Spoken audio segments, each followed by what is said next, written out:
Shalom, salam dalam kasih Tuhan. Sore hari ini kita akan diberkati dengan kebenaran firman Tuhan. Mari kita lihat satu kebenaran firman Tuhan di dalam Alkitab. Mazmur pasal yang ke-92 ayat yang ke-13. Orang benar akan bertunas seperti pohon korma, akan tumbuh subur seperti pohon aras di Libanon. Mereka yang ditanam di bait Tuhan akan bertunas di pelataran Allah kita.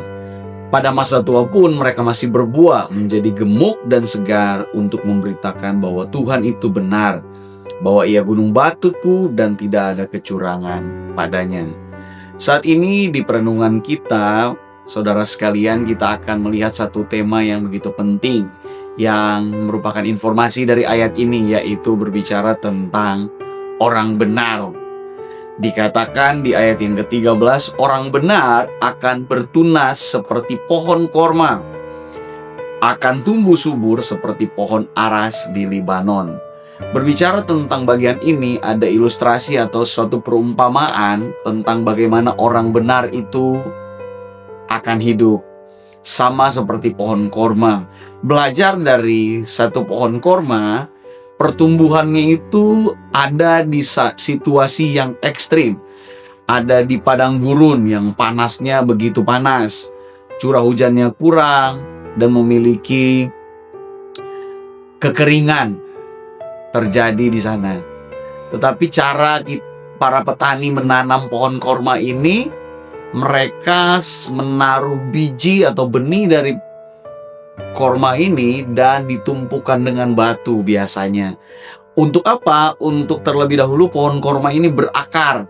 Kemudian setelah dia berakar, menyentuh air yang dia dapatkan, akarnya ini, baru dia akan tumbuh, menggeser batu yang ada di atasnya, dan dia akan bertunas. Bapak Ibu Saudara sekalian, berbicara tentang orang benar yang diumpamakan akan tumbuh subur seperti pohon korma ini. Tandanya atau artinya, di mana kita pergi dan berada, di situasi apapun, orang benar akan terus bertumbuh atau bertunas dimanapun dia pergi dan berada. Selanjutnya yang kedua dikatakan akan tumbuh subur seperti pohon aras di Libanon. Pohon aras ini adalah pohon yang memiliki wangi yang enak waktu dipotong untuk dibuat menjadi satu papan. Dan pohon aras ini terkenal dengan pohon juga yang tahan terhadap suhu ekstrim, dingin sekalipun dia bisa bertahan dalam situasi ini. Dan pohon aras ini akan tumbuh sekalipun di lereng gunung yang miring, dia akan tetap tumbuh lurus menjadi satu pohon yang baik. Orang benar itu akan tumbuh subur seperti pohon aras di Libanon. Di situasi yang kering seperti situasi pohon korma, dan di situasi yang dingin seperti situasi pohon aras di Libanon, orang benar akan terus konsisten menjadi berkat. Selanjutnya di ayat yang ke-14, mereka yang ditanam di bait Tuhan akan bertunas di pelataran Allah kita. Berbicara tentang satu lingkungan dari orang benar ini. Saat kita ada di satu pelataran Tuhan atau di lingkungan rohani, kita akan terus berbuah dan terus berbuah untuk memberitakan bahwa Tuhan itu benar, bahwa Ia gunung batuku dan tidak ada kecurangan padanya. Dalam situasi apapun, orang benar akan selalu menjadi berkat.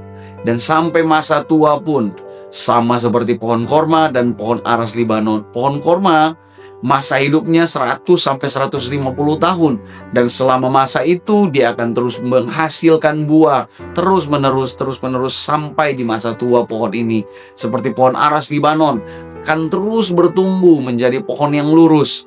Itulah kehidupan perumpamaan dari seorang benar menurut Alkitab. Biar kita terus ada di dalam hadiratnya Tuhan untuk memberitakan Tuhan itu benar dalam hidup kita, menjadi kesaksian buat orang lain. Kita hidup dalam kebenaran, orang lain menjadi berkat. Kita menjadi berkat untuk orang lain. Mari kita berdoa. Tuhan Yesus, sore hari ini kami bersyukur kami boleh mengalami hal yang ajaib yang Tuhan nyatakan dalam hidup kami, dalam kami menjalani hidup. dan firman-Mu sudah memberkati kami di saat ini. Hamba-Mu percaya firman-Mu tertanam di setiap hati kami semua. Itu boleh bertumbuh, berbuah untuk kemuliaan nama-Mu Tuhan. Engkau sudah berfirman bagi kami saat kami hidup benar. Kami hidup dengan predikat sebagai orang yang dibenarkan oleh Tuhan. Kami akan terus bertumbuh. Kami akan terus subur di dalam setiap situasi yang kami hadapi. Saat Tuhan beserta dengan kami, tantangan apapun akan kami hadapi. Kami menjadi berkat di sekeliling kami. Kami mengucap syukur. Tanamkan firman-Mu dalam hati kami. Kami terima dengan penuh ucapan syukur. Dalam nama Yesus Kristus. Haleluya. Amin. Tuhan Yesus memberkati.